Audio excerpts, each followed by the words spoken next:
Të nderuar teleshikues, mirëmbrëma, ju përshëndes nga studio e emisionit Fusion këtu në televizionin Blu TV. Sikundër dhe javën e kaluar, pra për shkak edhe të rritjes së intensitetit të fushatës elektorale për zgjedhjet e 11 majit, emisioni Fusion tashmë do të jetë 2 herë në javë, pra të njëjtë dhe të premten në orën 20 respektivisht për të dyja ditët.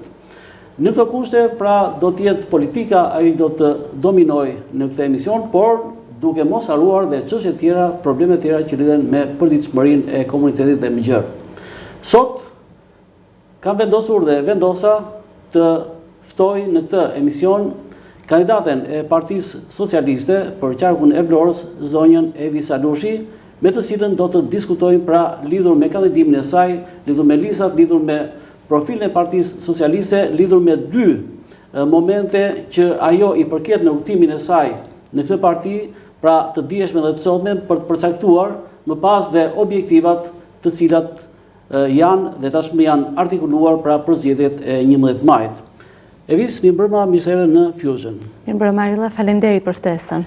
Është kënaqësi që ta nis këtë cikël emisionesh prej ditës së sotme me praninë tënde këtu në Fusion. Ndoshta dhe një lloj pozitiviteti në aspektin e asaj që lidhet me objektivat tuaja. Ndërkohë, dje mbazite ti u prezantove zyrtarisht si kandidate e Partisë Socialiste për zgjedhjet e 11 majit në qarkun e Vlorës. Cili ishte perceptimi yt, cila ishte përshtypja që more në këtë takim me elektoratin socialist? Shumë faleminderit për ftesën, sigurisht kënaqësi është dhe për mua që të jem sot këtu dhe të bëj hapjen dhe rrugtimin tim në këtë rrugtim të ri në politik, në studion tuaj. Sikundër e thatë edhe ju, në ditën e djeshme, kam zhvilluar dhe prezantimin tim, është bërë dhe prezantimi im përpara elektoratit me cilin unë do të punoj në këto zgjedhje dhe konkretisht nga ana e zotit Piro Vëngu, bashkëkryetarëve të Partisë Socialiste, zonjës Vilma Bello dhe kryetarit Adi Malaj, si edhe kryetarit të bashkisë, është bërë prezantimi në rajonin numër 4, rajon në të cilin unë do të punoj gjatë kësaj fushate, por jo vetëm, njëkohësisht do të jemi atashuar edhe në komunën Novosel. Ky prezantim ka qenë një prezantim në fakt të jetë emocionues për mua, ka qenë një sallë e mbushur plot e për plot me njerëz, ajo sallë nuk i nxinte më dhe kanë shkuar deri edhe qëndron edhe në trotuar. Ka qenë shumë emocionuese të ndeshesha me socialistë të vjetër edhe të rinj, edhe pse në fakt rajoni 4 është rajon, jo se është rajon i ri sepse unë nuk njihem me strukturat e partisë, por edhe socialistët e tjerë të thjeshtë atij rajoni, po është hera e parë që do të punoj në këtë rajon, sepse më parë kam qenë dhe kam dhënë aktivitetin tim politik në rajonin numër 3. Ishte shumë emocionuese prezenca ime atje, pasi bëra atë prezantimin e shkurtër për gjithë ata që më njihnin apo edhe nuk më njihnin, sepse detyrimisht do të bëja një prezantim personal. Ka marrë një tërësi duar trokitjesh dhe ai ka qenë një moment jashtëzakonisht emocionues. Nga kolegët e tjerë të partisë më ishte thënë më përpara që rajoni 4 është zemra e Partisë Socialiste dhe në fakt dje ka marrë duar trokitje me zemër nga ata që kanë qenë atë sallë. Nëse më kurseve një pyetje, sapo bëhesha gati të thoshja çfarë dallon rajonin 4 për strukturat e Partisë Socialiste kuptohet nga rajonet e tjera të kësaj partie në Vlorë. Sepse janë njerëz një pjesë përgjigjes edhe. Tani vazhdo me tjerë. Jo, nuk po të them sepse kuptohet strukturat e Partisë Socialiste dhe socialistët vjetër dhe të rinj në të gjitha rajonet e qytetit të Vlorës dhe të qarkut të Vlorës. Sigurisht janë struktura që kanë punuar gjatë gjithë kohës me shpirt, me zemër në Partinë Socialiste.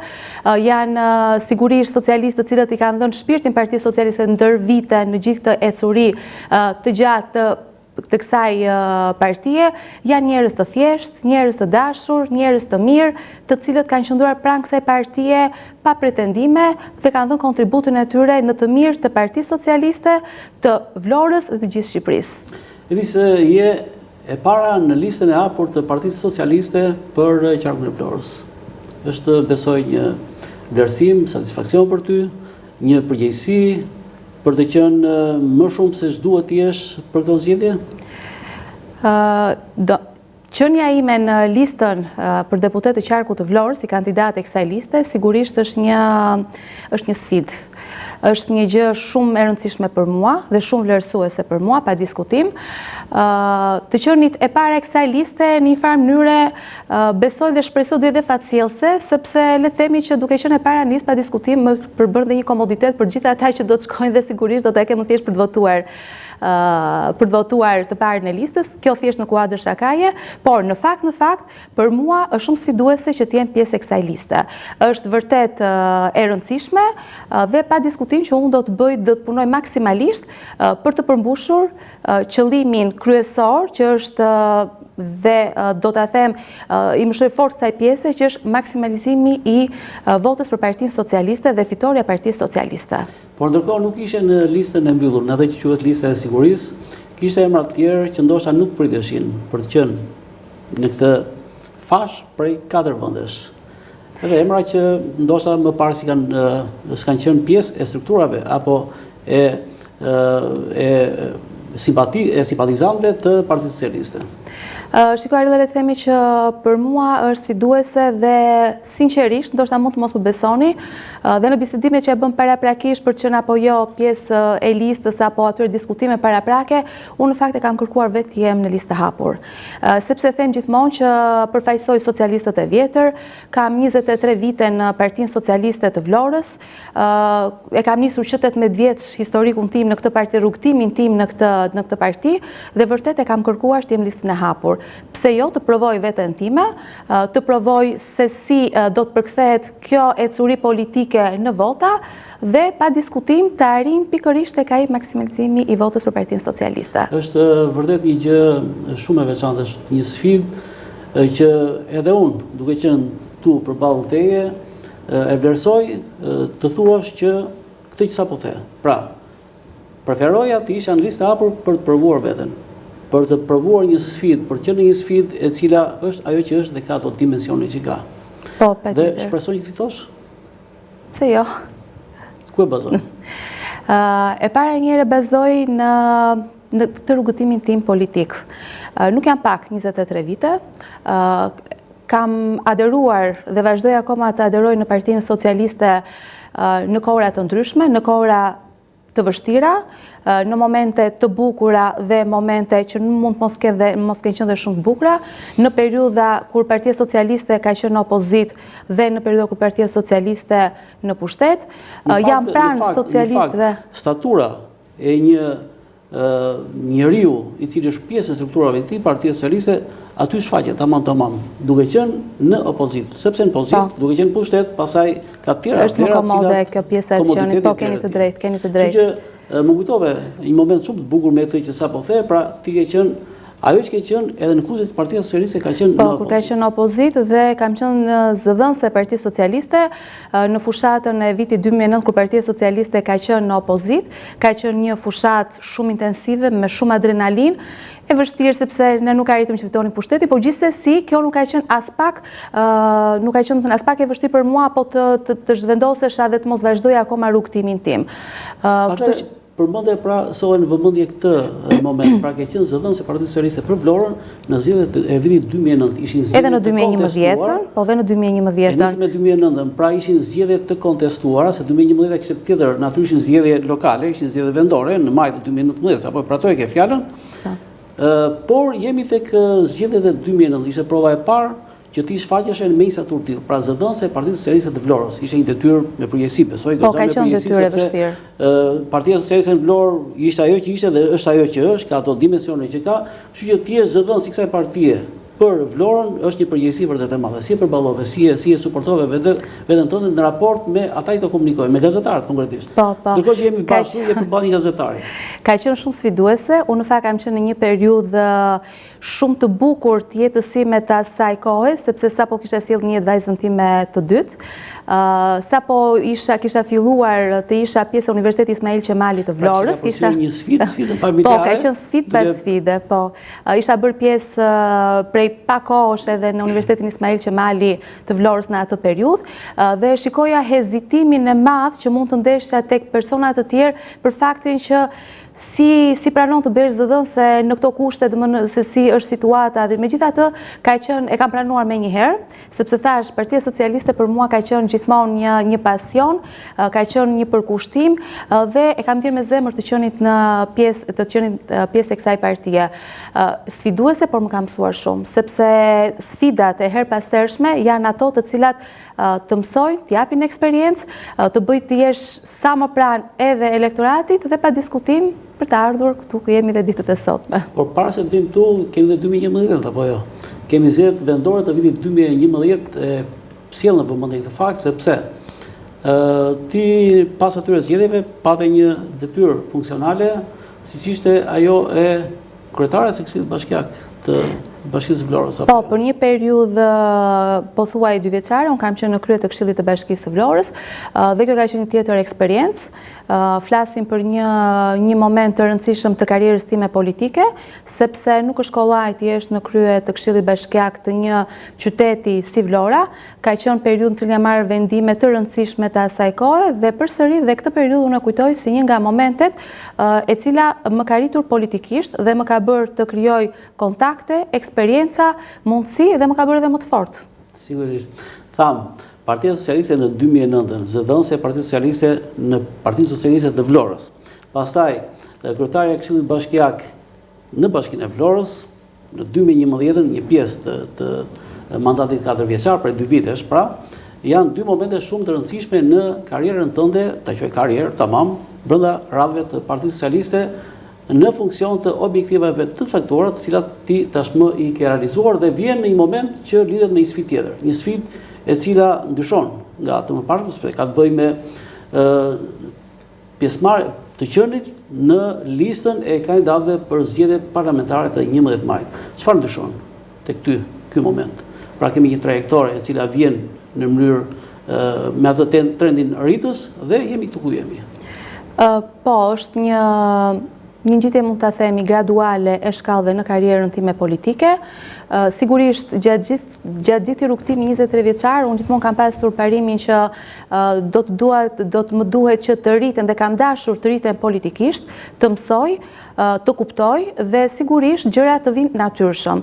Ka qenë sfida ime kjo naturaliteti në rritjen politike dhe ardhin ditën e sotme. Pa diskutim që unë nuk mund ta zbej as pak rëndësinë e të qenit pjesë e listës për deputete në qarkun e Vlorës.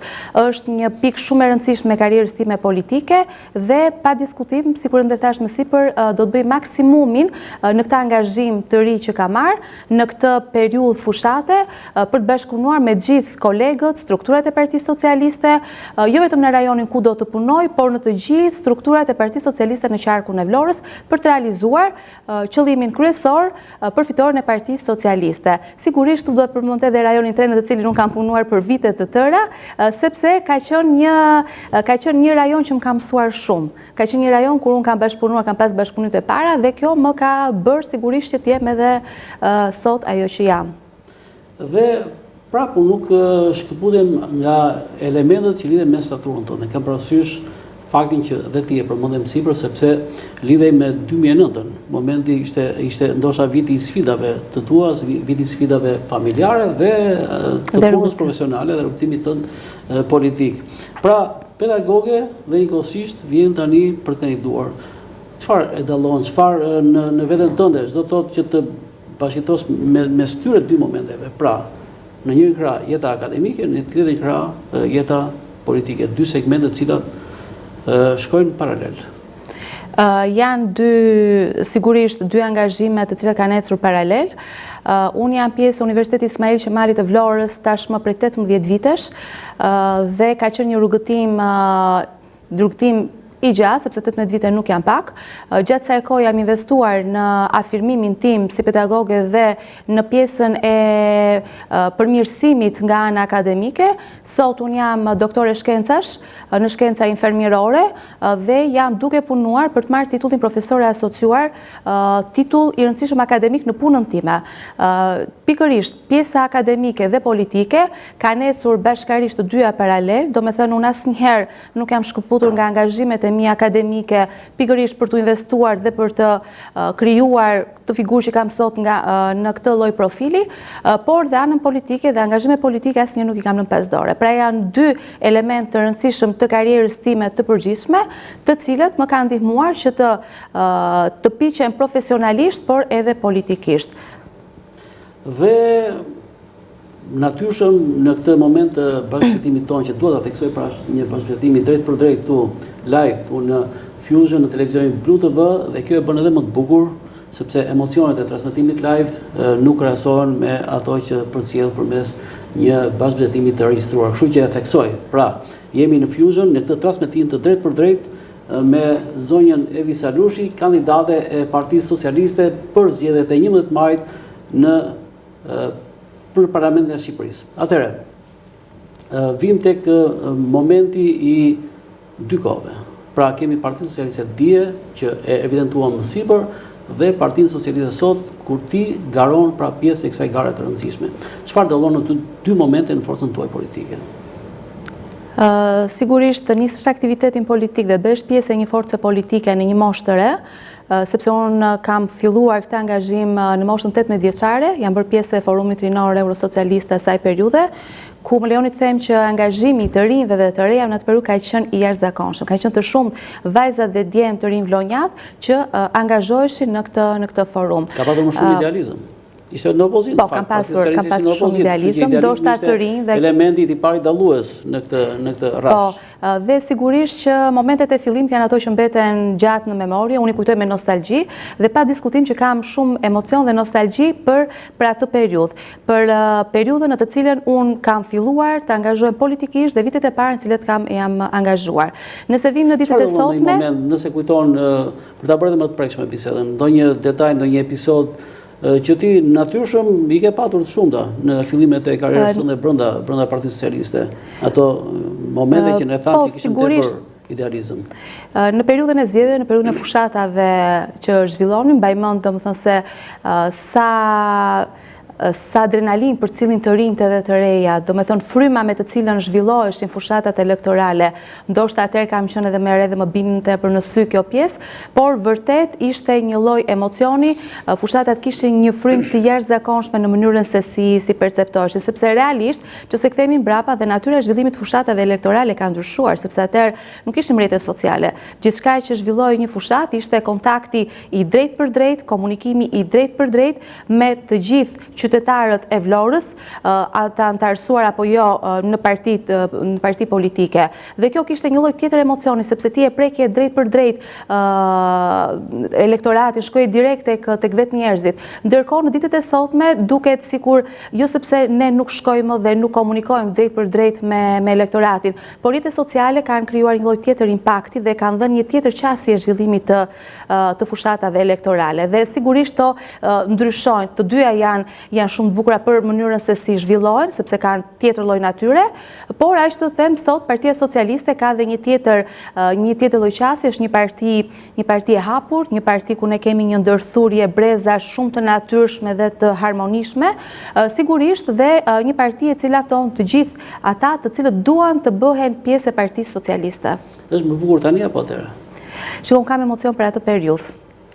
Në fakt ti përmendem sipër të thej që janë të bukura të dyja, pra dyja në llojin e vet, sepse bukura ka llojin të cilës i bashkangjithet dhe në konceptin estetik, të estetikës, të teorisë në estetik.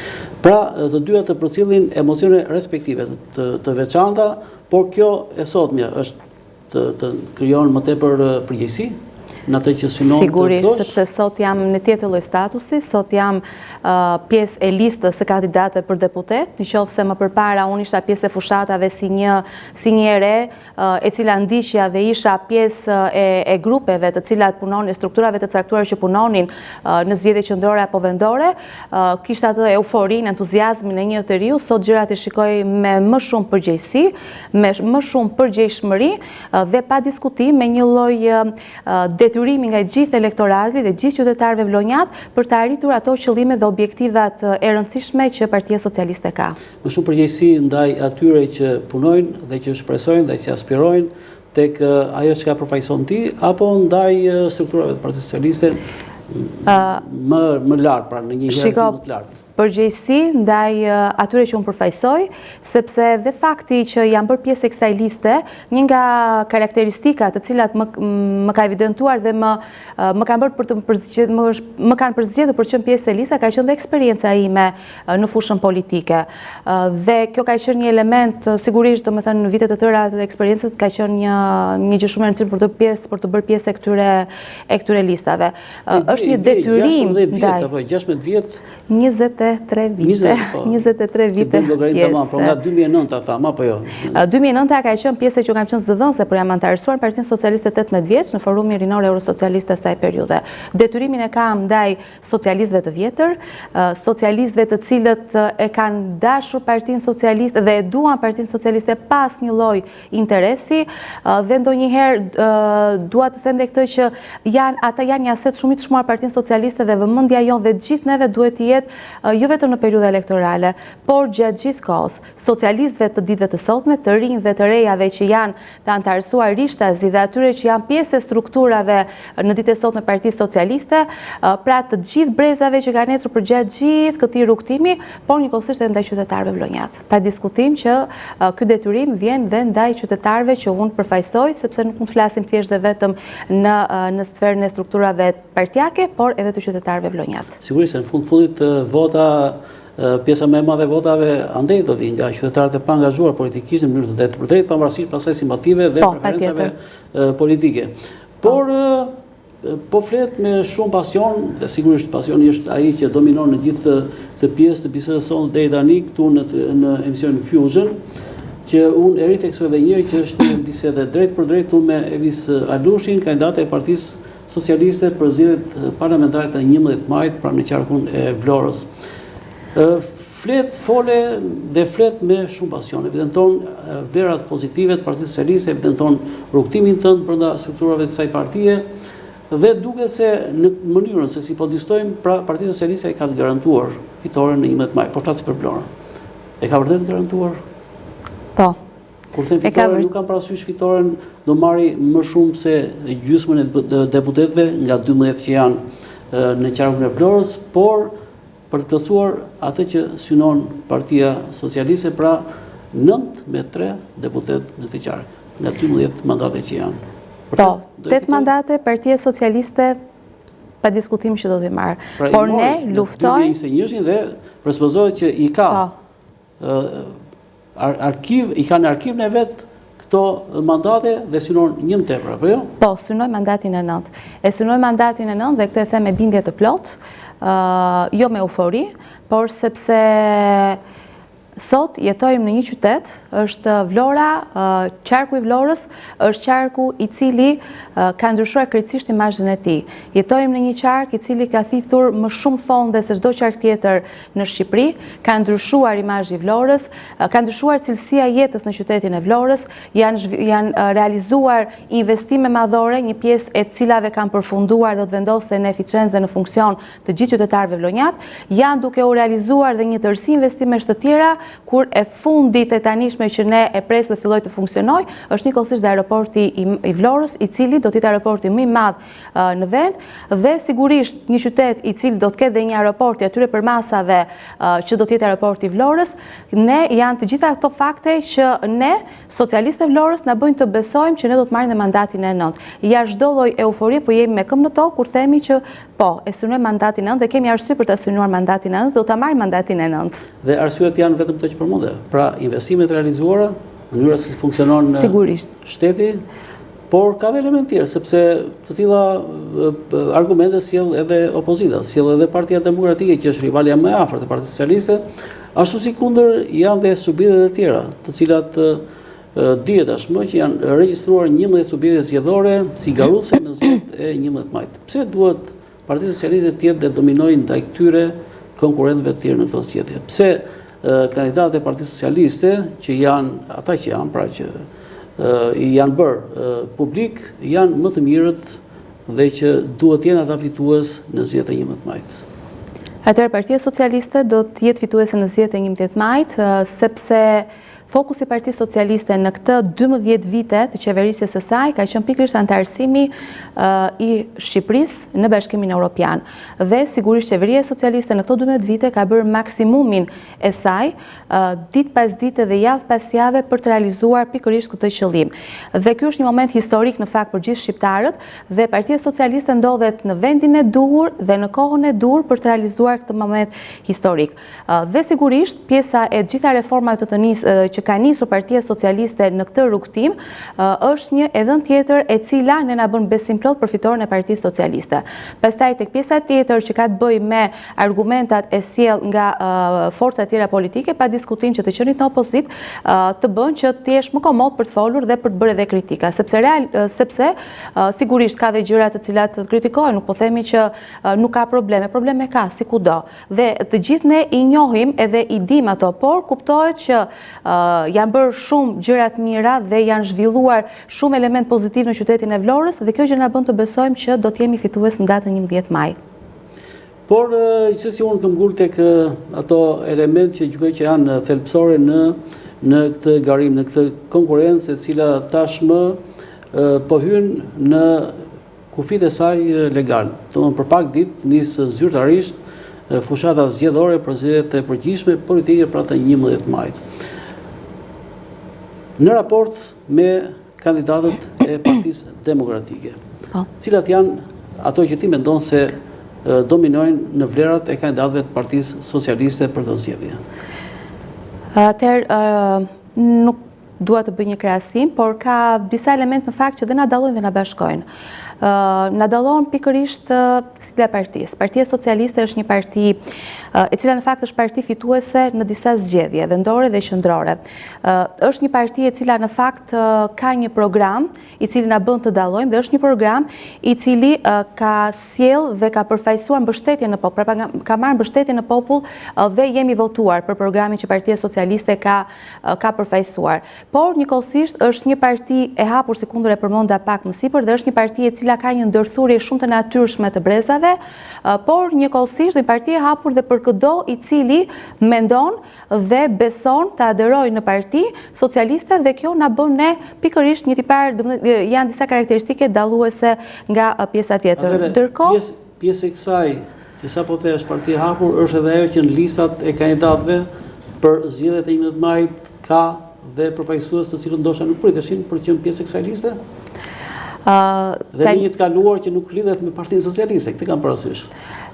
Po, sigurisht, por ka një gjë, si që një njerëzore, ne mendojmë, mendimi ynë zhvillohet, evoluohet, dhe sigurisht do kush ka të drejtë që përgjatë rrugtimit të tij, çfarëdo lloj rrugtimi politik, profesional e tjerë, të ndryshoj mendje, të ndryshoj mendësi dhe të afrohet dhe të aderojë diku. Kështu që e njëjta gjë vlen në rastin konkret që ju përmendët pak më sipër, dhe ne kemi qenë patjetër, domethënë mirëpresim çdo i cili ndryshon mendimet gjatë rrugtimit të tij dhe beson dhe e gjen besimin e tij tek Partia Socialiste. Dhe ti beson se konfigurimi i listës së kandidatëve të Partisë Socialiste për qarkun e Vlorës për zgjedhjen e 11 majit është ajo që duhet të jetë, pra prisje një konfigurim tjetër? Ky është konfigurimi më i mirë, pra kjo është lista më e mirë që ti mendon se duhet të ishte për këtë moment që po kalon vendi ynë, Partia Socialiste dhe politika në tërësi? Po, besoj se është një listë shumë e mirë, sepse është një listë e cila ka ndërthurje, ka element të rinj, është një listë e cila ka ndërthurjen e brezave, të profesioneve, të arritjeve politike, të historisë të tyre në forcën politike, kështu që besoj dhe mendoj vërtet që është një listë e cila ne do ta bëj fituese në datën 11 maj. Ti vetë, e prisje që ti ishe në listën e kandidatëve? Shikoj, dhe kjo në fakt është një çështje që... Jo, kuptoj shumë qartë. Unë jam kurioz ta di, si gazetar, si qytetar i Vlorës, sepse është një gjë që lidhet gjithmonë edhe njerëzit janë të prirur pas gjërave të cilat nuk artikulohen qartë. Por unë dua që ta bëjmë këtë qartë sot përballë audiencës që besoj se është e lartë dhe duke na ndjekur. Shiko, unë emrim në përgjithësi në zgjedhjet qoftë lokale dhe ato qendrore është lakuar. Gjithmonë më është thënë që Evisi do të jetë pjesë e këtyre listave në këto zgjedhje. Ndërkohë në rastin konkret ka qenë një bisedim vetëm një javë përpara se të dilte lista zyrtare, ka qenë një bisedim im me të deleguarin e qarkut të Vlorës, zotin Çuçi, kur unë patëm një bisedim, një telefonat me një tjetër, më pas kemi folur dhe ati paraqita pikërisht rrugtimin tim profesional dhe akademik. Njëkohësisht ja paraqita edhe si, nuk mund të them si kërkesë, por mendoj dhe besoja që me formimin tim profesional dhe atë politik besoj se isha një kandidaturë e mundshme e kësaj liste.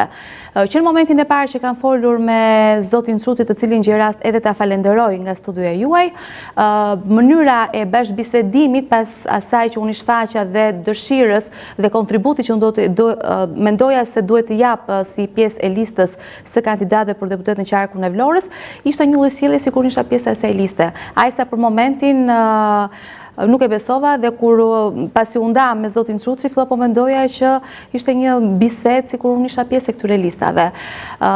Dhe më pas një jave, më është kërkuar për dorëzimin e këtyre dokumentacioneve dhe deri në momentin e fundit që kam dëgjuar emrin, sigurisht ka qenë ajo euforia, ka qenë ajo, domethënë, momenti që do të jem pjesë e këtyre listave. Unë e falenderoj zotin Çuçi, sigurisht falenderoj edhe kryeministrin Edi Rama, kryetarin e Partisë Socialiste që më bën pjesë të këtyre listave, njëkohësisht edhe kryetarin e Bashkisë së Vlorës, i cili ka qenë një mbështetje dhe ka dhënë dhe mendimin e tij pozitiv për qenien time dhe të qenurit tim pjesë e kësaj liste. Pse veçove kryetarin e Bashkisë së Vlorës? Sepse ka qenë dhe ai pjesë e diskutimit dhe rrugtimit dhe mendimit pozitiv që ka dhënë në këtë qenie time tek lista e kandidatëve. Atëherë profili i Bashkisë së Vlorës aktual është stimulues, është favor pozitiv në zgjedhjet, në konkurrencën, në garën e këtyre zgjedhjeve? Po, është pozitiv, sepse aktualisht Bashkia është duke realizuar një tërësi investimesh në gjithë qytetin e Vlorës, edhe pse njerëzit mund të mendojnë që po ecim në rrugë të cilat janë në këtë gjendje në ditën e sotme, sepse është duke kryer një investim shumë i madh që lidhet pikërisht me procesin e ujësisë kanalizimeve, pra janë një tërësi investimesh që janë duke u kryer paralel në gjithë qytetin e Vlorës. Ne të gjithë jemi koshient në fakt. Vlora duket sikur është një kantier ku punohet çdo ditë. Është vërtet një realitet që cënon standardet e momentit, por është e përkohshme, sepse arilla dhe në shtëpinë tonë, kur bëjmë një punim, kur rregullojmë diçka, na duhet paktën një javë, 2 javë, apo ndoshta edhe më tepër në varësi punimit që të rikëmbë dhe situata të kthehet drejt normalitetit. Kështu që është një qytet i tërë. Edhe në shtëpi nxehemi. Dhe në shtëpi nxehemi. Sepse nuk kemi atë komoditetin që synojmë dhe kemi në përkohshme. Të kujtohet para disa vitesh kur shkruheshin gjitha punimet për Lungomaren, sa paragjykues ishin gjithë bashkë sepse mendonin do përfundoj, nuk do përfundoj situata që u krijua dhe sot në fakt kemi një lungomar të atyre standardeve që Vlorën e kanë kthyer jo qendër për Shqipërinë në sferën e turizmit, por jemi kthyer qendër në rajon. Jemi bërë një nga qytetet i cili ka një frekuencëshmëri dhe një ardhje të turistëve përgjatë dhe një turizëm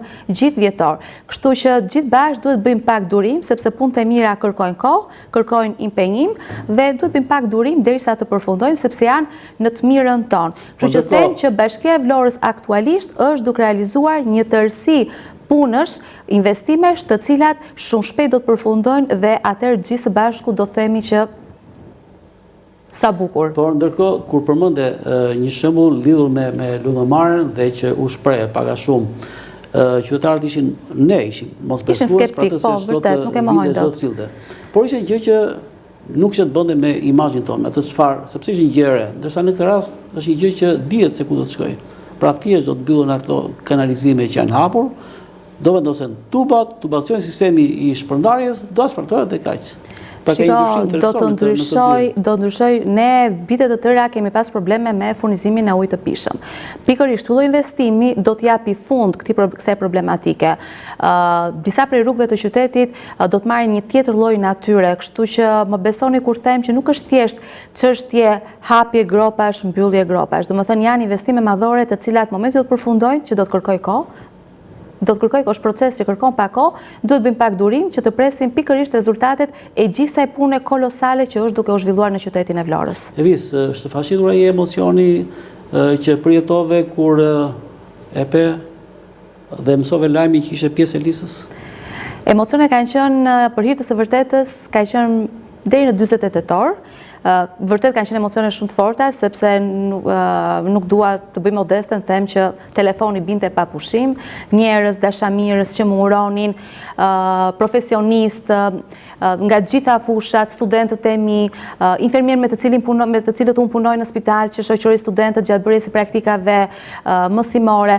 Pra kanë qenë të shumtë ata që më kanë uruar. Emocionet kanë zgjatur 40 tetor, sepse pastaj fillova të kuptoj që përpara do të nis dhe kam përpara një punë që duhet të nis sa më shpejt, që e kam nisur tashmë, por flas për ato ditët në momentin e para që mësova për të qenë pjesë e listës. Fillova të kuptoj që duhet të punoj, siç edhe kam nisur aktualisht, të bashkëpunoj me atë skuadër me cilën unë do të punoj për gjatë gjithë fushatës, dhe aktualisht jam pikërisht në këto kushte që po punojmë të gjithë së bashku për të arritur synimin ton final, pikërisht fitoren maksimale të Partisë Socialiste. Dhe vendin e emocioneve çfarë ka thënë në veten tënde? Përkushtimi, puna, bashkëpunimi dhe sigurisht dhe mirënjohja me të gjitha ato struktura që unë jam duke punuar aktualisht. Dhe që këto dy ndjesi respektive ekuilibrojnë njeriu në vetvete, krijojnë dy realitete apo një realitet vetëm? Jo, është një realitet që mua më ekuilibron, më bën që të jem me këmbë në tokë për të kuptuar rëndësinë e gjës që unë jam duke bërë dhe për t'i dhënë rëndësinë punës që duhet të bëj deri në datën 11 maj për të arritur qëllimin kryesor. Evis, mund të falenderoj që ishe sot këtu. Shumë faleminderit. Dhe të them sot publikisht që do të ftoj edhe një herë tjetër. Faleminderit dhe presim kënaqësi. Nga një moment tjetër i fushatës për të sjellë të tjera detaje nga ajo që lidhen me punën e këtyre javëve, sepse janë javë të ngjeshura dhe sigurisht krijojnë dhe sjellin në vetvete të tjera elemente që janë me interes për ata që janë duke në ndjekur. Dhe me këtë falenderim, unë njëkohësisht uroj edhe suksese në atë që përbën objektivin tënd, pra fitoren në zgjedhjet e 11 majit. Shumë faleminderit. Nderuar miq, pra ishim me Evis Alushi, kandidate e Partisë Socialiste në zgjedhjet e 11 majit për qarkun e Vlorës. Ndërkohë, do të shkëputemi për një hapësirë publicitare dhe vim pas me pjesën e dytë të Fusion, ku do të kemë të ftuar zotin Ysi Shara, kryetar i Degës Partisë Demokratike për Vlorën. Shihemi pas pak. Të nderuar teleshikues, ju përshëndes, pra rikthehemi në këtë pjesë të dytë të Fusion me kryetarin e Degës Partisë Demokratike të Vlorës, zotin Ysi Shara, sikundër dhe e njoftova para se të shkëputesha nga pjesa e parë e emisionit të sot në këtë mbrëmje të enjtes, ku isha sikundër dhe më ndoqet në një bashkëzgjedhje të drejtë për drejtë me zonjën Evis Alushi, kandidate e Partisë Socialiste për qarkun e Vlorës, pra për zgjedhjet e përgjithshme parlamentare të 11 majit. Atëre, zoti Shara, përshëndetje. Të falenderoj që je pjesë dhe mirë se erdhe njëkohësisht në këtë emision pra të kësaj të enjteje. Jemi këtu në këtë bisedë të drejtë për drejtë. Përshëndetje, mirëmbrëma dhe faleminderit për ftesën. Është kënaqësi që të kem në këtë bisedë të drejtë për drejtë në Fusion, televizionin Blu TV. Kemi qenë dhe herë tjera bashkë në këtë hapësirë televizive, në televizion tjetër, por gjithsesi çdo moment ka të veçantë e veta, sepse edhe koha është e ndryshme dhe sfidat janë të ndryshme. Vjen nga terreni, apo jo? Sikundër dhe diskutuam para se të hynë me këtë transmetim, vjen nga takime të zhvilluara në bazë. Kjo thotë që fushata për ju ka nisur?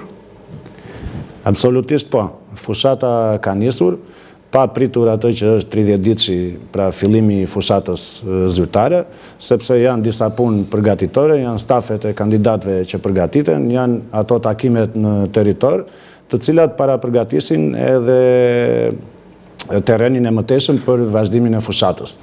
Gjithashtu, kjo është edhe një periudhë ku ne mbledhim informacionet për shqetësimet, jo se e bëjmë tani, e kemi bërë gjatë gjithë kohës, por është një periudhë ku mbledhim informacionet dhe shqetësimet që kanë banorët e zonave të ndryshme dhe atje ku shkojmë, ku shkojmë ne, sidomos në fshat dhe në zonat rurale, është ajo që kemi thënë gjithmonë, boshatisja e vendit është fenomeni më negativ, por është braktisja e punës, braktisja e punimeve dhe në fund i ka braktisur edhe shteti vetë shqiptarët dhe 11 maj është periudha më e rëndësishme e gjithë kësaj kohe dhe do tjetë kurorëzimi një pune që opozita ka bërë vazhdimisht dhe po vazhdon të bëjë edhe gjatë fushatës elektorale. Ne kemi prezentuar pjesë të programit të Partisë Demokratike dhe do të hartojmë gjithashtu edhe një program që ka ato veçanësit, pra pjesën lokale dhe pjesën e qarkut për gjithë qarkun Vlorë, i cili do t'i bashkangjitet atij programi që Partia Demokratike ka prezentuar në të gjitha fushat ekonomike dhe sociale. Takimi edhe ditës sotme ishin në pjesën rurale të Bashkisë së Vlorës? Ne kemi zhvilluar takim edhe në pjesë rurale, edhe në qytet, konkretisht në rajonin 3 dhe unë mund t'ju them me kënaqësi që angazhimi i strukturave të Partisë Demokratike, por edhe njerëz nga shoqëria civile të cilët janë bashkangjitur atyre, është mjaft i madh, është i dukshëm dhe ka një entuziazëm shumë të madh për një rezultat pozitiv në zgjedhjet e 11 majit, sepse siç ju thash, këto janë vendimtare jo për fatin e demokratëve, jo për fatin e socialistëve, por janë vendimtare për fatin e Shqipërisë.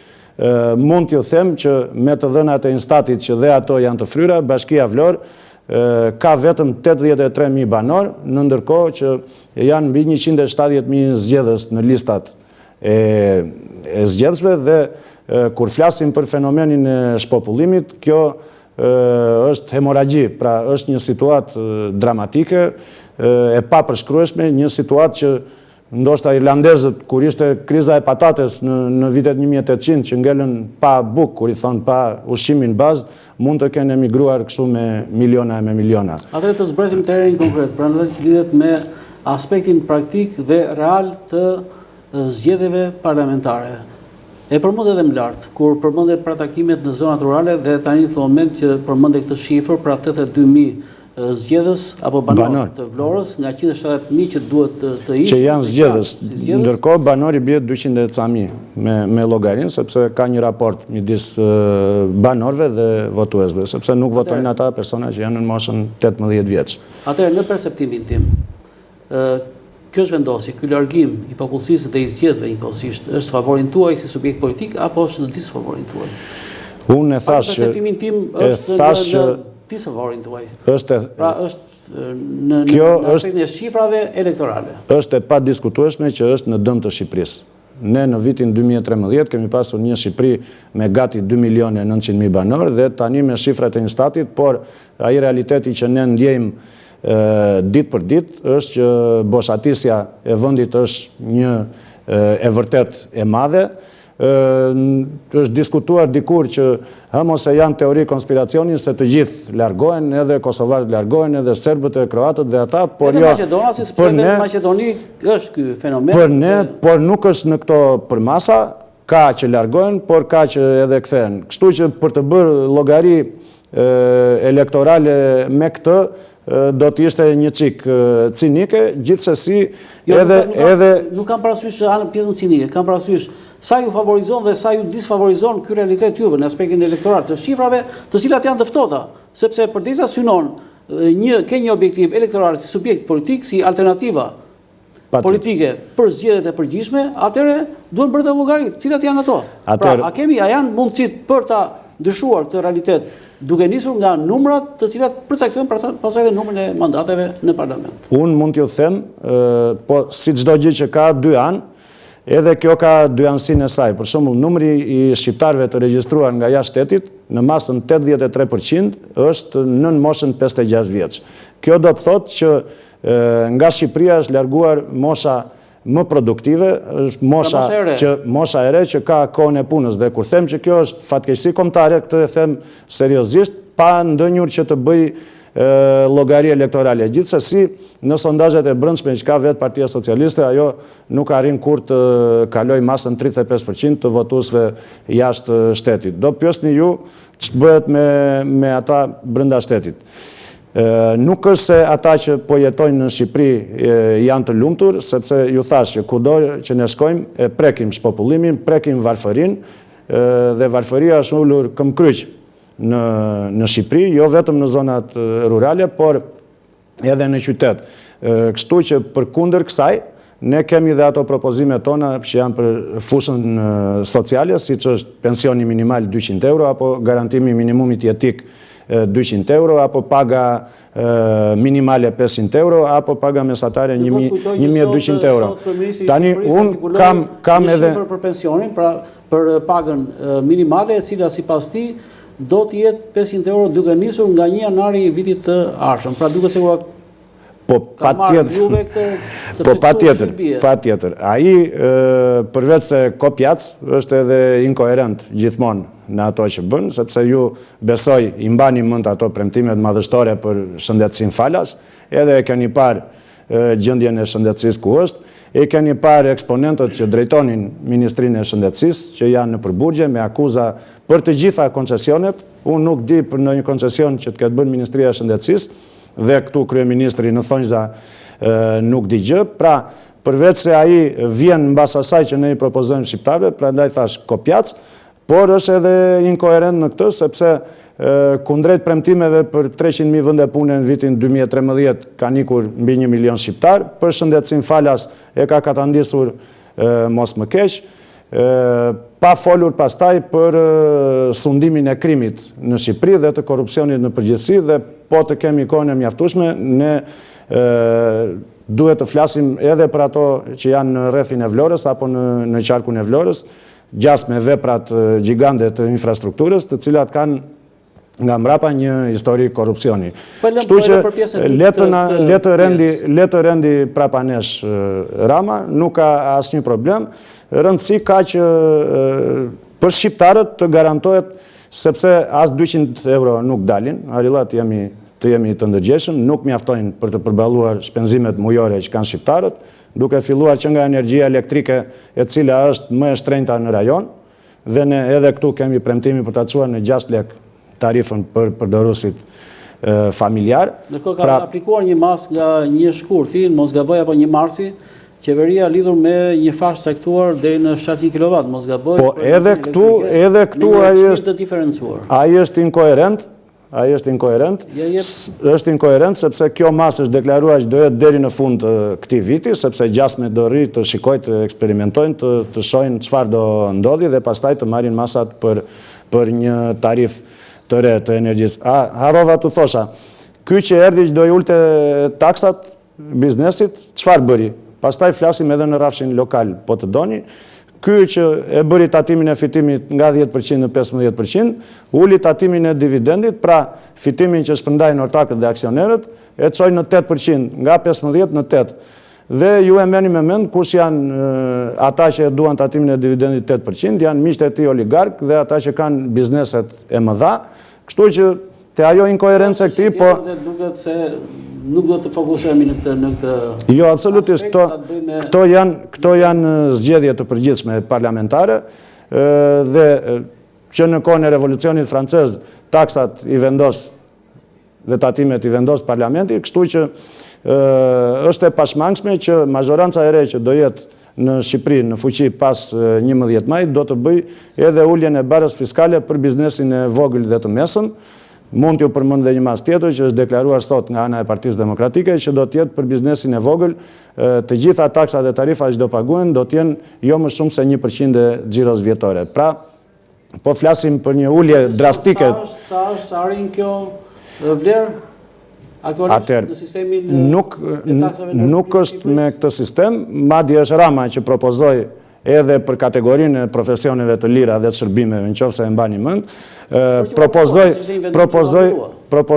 po atë e anulloi gjykata kushtetuese, nuk e anulloi Rama. Për madje sot edhe në sistem ka gabime, po kjo është një gjë shumë teknike, dhe individëve dhe personave fizik u caktoi tatimi 23%. Pra ata do paguanin tatim fitimi në masën 23% më shumë se që paguan tatim fitimi kompania, një multinacionale dhe së bashku tatim fitimi dhe dividend.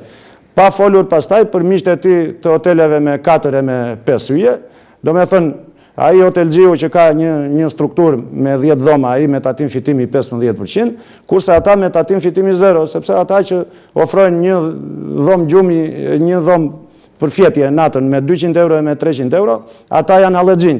Dhe nuk që nga në allexhin, këta që i mezi kanë ngritur ato biznese me mundime me gjak, kur i thonë. Kështu që kjo është ajo pjesa e inkoherencës dhe mos mbajtjes premtimeve. Dhe po thosha këtë gjë, le të bëhet mirë për shqiptarët, ta marri gjithë programin e Partisë Demokratike, ta kopjoj, kush do që tjetë në qeveri, le ta zbatoj se kjo do jetë mirë për shqiptarët. Por, originali jemi ne. Jemi ne dhe në takon ne ta zbatojmë atë program, sepse kemi eksperiencën qeverisë, Partia Demokratike është parti që ka qeverisur këtë vend, dhe unë mendoj që në çdo aspekt të jetës të shoqërisë, të ekonomisë, e ka qeverisur më mirë dhe pa folur pastaj për sukseset që Partia Demokratike ka pasur në integrimin ndërkombëtar të Shqipërisë, që me hyrjen e Shqipërisë në Këshillin e Europës në vitin 1995, kemi liberalizimin e vizave në vitin 2010, hyrje në NATO në 12 të 2010, se mburemi për turizmin ne tani, po në fakt edhe me të drejtë dhe realisht numri i turistëve është shtuar, po kjo është edhe si pasojë e aderimit dhe antarësimit të Shqipërisë në NATO, që është organizata ushtarake politike më e fuqishme e globit, dhe për çdo të huaj që pyet veten apo pyet ato agjensitë dhe do ndërmarr një udhëtim në Shqipëri, ky është një vend antar i NATO-s, okej, po shkojmë ta vizitojmë. Pastaj sa të kënaqur mbeten edhe si shërbejmë ne dhe sa i shërben turizmi ekonomisë, se ka dhe ai dëmet e veta, si çdo ilaç, ka efektet kolaterale dhe ai. Kjo është tjetër gjë për të diskutuar. Kështu që për programin mund të flasim sa të duam, por originali është më i mirë se kopja gjithmonë. Originali cili është në këtë rast? Originali jemi ne, pra se ne Partia Demokratike dhe Aleanca për Shqipërinë Madhështore. Ne po ofrojmë shqiptarëve pagën minimale 500 euro, ai thotë do e bëj vitin tjetër. Ne themi do e bëjmë që këtë vit. Ai mund të thotë ta bëj pas 10 vjetësh, çfarë rëndësie ka? Punë e tij. Ne vazhdojmë ecim. Atëherë përmendë pra originali, Partia Demokratike. Cila është sot Partia Demokratike? Partia Demokratike është ajo parti që u krijua në dhjetor të vitit 1990, që ishte shpresa e vetme e shqiptarëve dhe në fakt është ende e vetmja shpresë për shqiptarët, sepse nuk ka forcë tjetër politike. Përballë kemi ish Partinë e Punës, që ka marrë emrin Partia Socialiste, një parti që nuk i kërkoi falje popullit shqiptar, nëse e mbani mend, gazeta Pravda është hapur me titullin Proletar të gjitha vendeve na falni, kurse kjo parti që për nga krimet mund të jetë e krahasueshme edhe me partinë e Hitlerit, dhe është fatkeqësia jonë kombëtare që nuk e di se ç'është Pravda ose ç'ka qenë Pravda. Gazeta Pravda organi i Partisë Komuniste të Bashkimit Sovjetik, që edhe ata baballarët e Putinit i kërkuan një falje, thanë proletarët të gjitha vendeve na falni. Këtu as gazetat, as doli një dritroa golli në Kongresin e Partisë Punës në vitin 1991 dhe ju e mbani mend çfarë i bën ata. Kështu që kjo është partia e Edit Djalit të Kristaqit, është partia e Gramozruçit, është partia e Sigurimit të Shtetit dhe e ish nomenklaturës së vjetër, të cilët fatkeqësisht drejtojnë ende këtë vend. Dhe shpresa e vetme dhe ajo që u ngrit në mbështetje dhe në respekt të idealeve të dhjetorit është Partia Demokratike, sepse ajo ka njerëz përfaqësues nga të gjitha shtresat, ajo ka një programin më të mirë dhe ka eksperiencën qeverisëse për ta çuar më te Shqipërinë. Për te prallave të Ramës, që dashkat na japi pasaportë europiane ai në vitin 2030, Rama mos t'i kishte ndjekur shqiptarët, t'u krijonte kushte dhe mundësi të jetonin këtu, edhe në ato fshatrat e boshatisura që kanë potenciale dhe resurse për zhvillimin e bujqësisë, ti mbante njerëzit këtu, pa pastaj shqiptarët janë aq të aftë dhe aq të zotë sa e kanë gjetur vetë rrugën e ecjes përpara për veten e tyre, për familjen e tyre dhe për Shqipërinë. Atëre, unë rikthehem prapë tek pyetja që bëra, pra cila është sot Partia Demokratike. Kam parasysh këtu një fakt. Sot janë 11 subjekte zgjedhore, nga të cilat një pjesë e madhe kam parasysh disa parti të vogla janë produktet të Partisë Demokratike, janë ish antar të kësaj partie që kanë dalë dhe tani janë në ambicjet e tyre, në rrugtimin e tyre politik, në objektivat e tyre respektive për konkretisht për zgjedhjet e 11 majit. Atëre, çfarë ti quajmë këto subjekte të dala? Dhe ai kanë dobësuar. Kur ma bëre këtë pyetje, kishe fjalën për 10 partitë të tjera apo për 9 parti papësënse? Dhe pse ja ka marrë nga ne plot? Jo, çka ke parasysh me këtë? Përfshirë dhe Partinë Socialiste. Çfarë ke parasysh me këtë ka marrë plot nga juve? Sepse ata janë në krizë, nuk kanë njerëz. Nuk kanë njerëz dhe Rama do marri ca dhe nga ne për t'u shitur të tive që gjasme u rinovua, por... Po pse mos e marrim në aspektin tjetër? Është një mënyrë për të marrë sa më tepër elektorat. Është një lloj hapje e kësaj partie ndaj qytetarëve. Kur thash kopjac, e kisha fjalën kopjac edhe në këtë kuptim. Duke mos pasur burime njerëzore, duke pasur atë mentalitet të trashëguar nga koha e komunizmit, ndoshta për llogari elektorale, Rama i kupton këto gjëra, por është në hall me burimet njerëzore, sepse ata njerëz ka. Ata njerëz të paaftë, që i drejtojnë dhe 61 bashkitë e vendit, ata njerëz që janë antar të këshillave bashkiake nuk ngrën zërin për problematikat që ka Bashkia e Vlorës, siç në Lezhë, siç në Korçë, në të gjitha bashkitë. Pra, në këtë krizën e burimeve njerëzore që Rama ka, po mundohet të peshkoj andej këtej në një element pa pesh të Partia Demokratike. Ne jemi partia e hapur, do vinë, do ikin njerëz vazhdimisht. Nëse majtëm kemi dhe disa parti të djathta, dhe për cilat unë bëj thirrje që elektorati djathtë të mos t'u japi asnjë vot, sepse në një mënyrë në një tjetër ata i shërbejnë Ramës, sepse sistemi elektoral është i tillë dhe llogaritë elektorale janë të tilla që duke hequr vota nga e djathta, ata i shërbejnë Ramës. Por, avash duke u afruar dhe data e zgjedhjeve, rritet ndërgjegjësimi, rritet kuptueshmëria e elektorëve e zgjedhësve për votën e dobishme, dhe vota e dobishme do jetë për Partinë Demokratike dhe për aleatët e saj. Ne kemi një koalicion të jashtëzakonshëm me shumë parti, që nuk janë më 26, që nuk janë më 26 parti si në fillim. U varfruan, ikën 2 parti. Do ketë thirrje në vazhdimsi deri në 11 maj. Partia Demokratike është derë e madhe. Kështu që derisa kemi furnizuar edhe Partinë Socialiste me ca element që nuk i hyn punë as vetes tyre, jo PS-s. Ju varfron kjo gjë, ju varfron apo ju forcon? Kemi furnizuar edhe ky fakt. Ne ky fakt na ka forcuar sepse vinë dhe të tjerë, ka flukse të reja, ka prurje të tjera. Do qarkullojnë respektivisht nga 2 krahët. Por ata pa pesh ikin nga Partia Demokratike.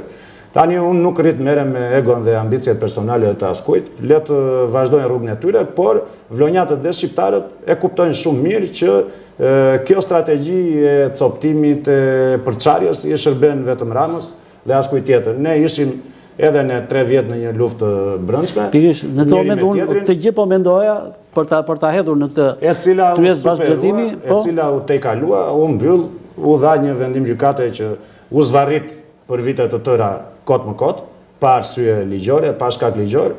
Gjithsesi ajo histori përfundoi dhe ja ku jemi gjithë Partia Demokratike e Bashkuar.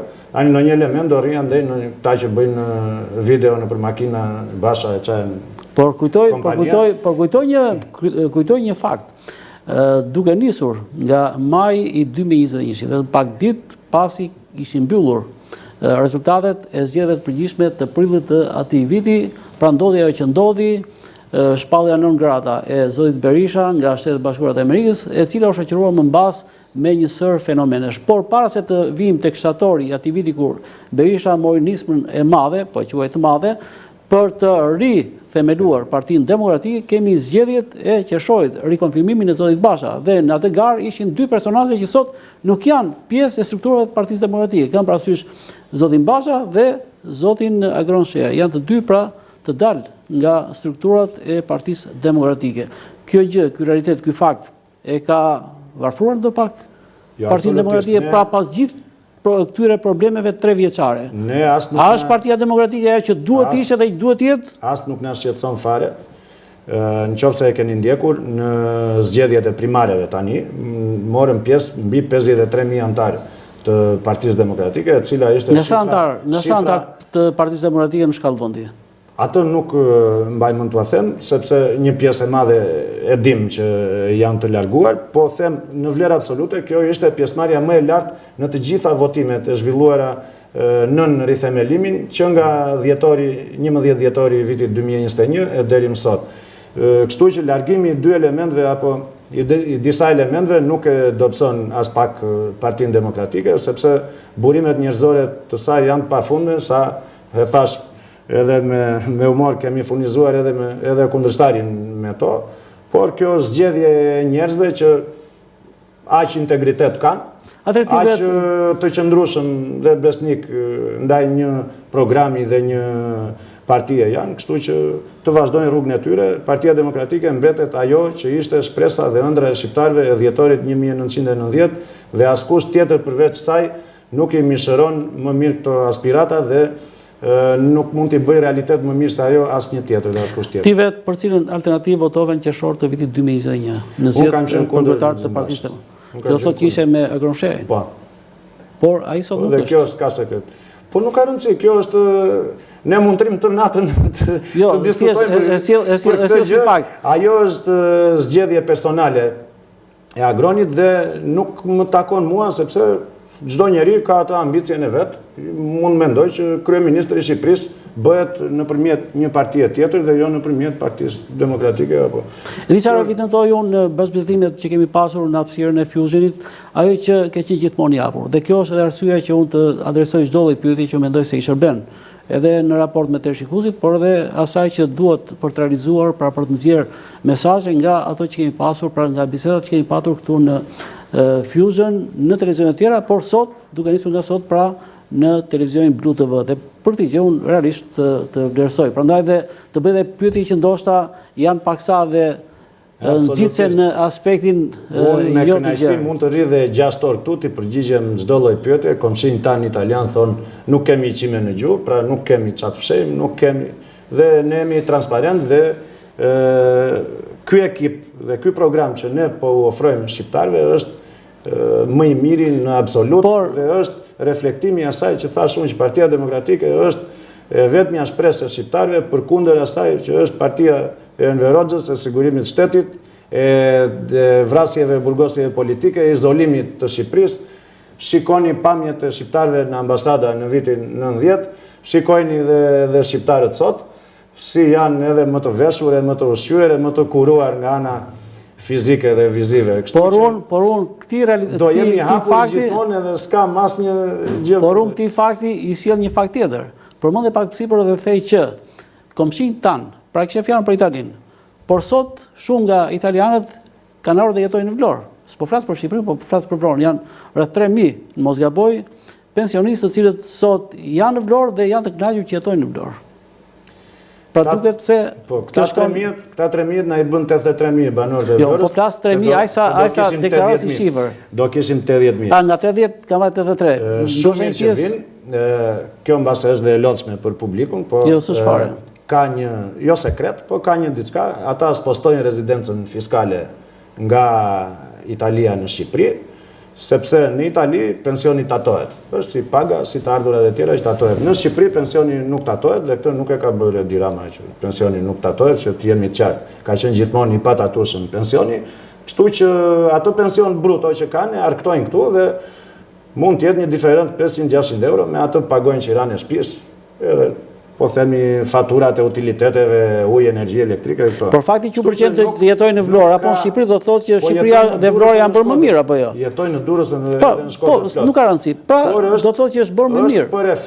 Është për efekt fiskal dhe për asnjë arsye tjetër. Tani Vlora është e bukur, është e mirë, se po të mos qe kështu do kishim ikur edhe unë edhe ti, jo se ata që kanë ikur nuk e duan Vlorën, por ne kemi gjetë një mënyrë, jetojmë, ambijetojmë. Ti themi si të duash. Jo, unë jetoj shumë mirë. Unë jam i disë mbi jetesës dhe jetesës. është shumë e bukur dhe shumë e mirë dhe e duam qytetin tonë dhe largo zot mos. Jemi të dy vlonjat dhe patjetër. Të huaj që jetojnë këtu, jetojnë vetëm pensionistët sidomos, jetojnë për arsye fiskale. Gjithsesi janë bërë dhe investime, janë një sër investime që janë realizuar në Vlorë që janë ndryshuar, që t'jemi realist, pra që Vlora ka ndryshuar dhe në aspektin e makros, pra të asaj që ka ndodhur pas investimeve që unë përmendëm. Unë jam i hapur të diskutojmë për çdo investim, më thuaj nga t'ja fillojmë. S'dua të kapem do ta fillojmë që nga tuneli i Llogoras e të vim te porti. Po, janë investime të cilat kanë rritur mundësinë, kanë përmirësuar standardet për të ofruar turizëm. Tek tuneli i Llogoras u vodhen 50 milionë euro dhe është një perceptim. Ky është perceptim. U bë tenderi me vlerën 140 milionë euro. I thanë këti të nesërmen ky tenderi nuk bën, e fitoi ai turku. Ai turku është si pune ati belgut, italianit, ata arkitektët që i bën, që i merr Edi Rama parate projekte, ja dhanë ati turkut me 190 milionë euro dhe punimet, firma që fitoi tenderin e pari, kreu me atë vlerë, besoj, po këtë u takon të gjejnë organeve kompetente. Pikërisht prandaj do të thash që është perceptim, sepse këtë kisha parasysh, pra nuk kemi një relacion zyrtar nga një organ i zbatues. Ne dim përse u bë, i shërben oligarkëve dhe Samir Manes në veçanti, për të vajtur më shpejt të resortet e tij. Edhe mua më shërben. Dhe pastaj këtu fillojmë çik flasim dhe për ujin e Kuçit edhe të Tragjasit, meqense thash Edi Rama këtyre u bëri tatimin e dividendit 8%, se ata fitojnë miliona euro në vit.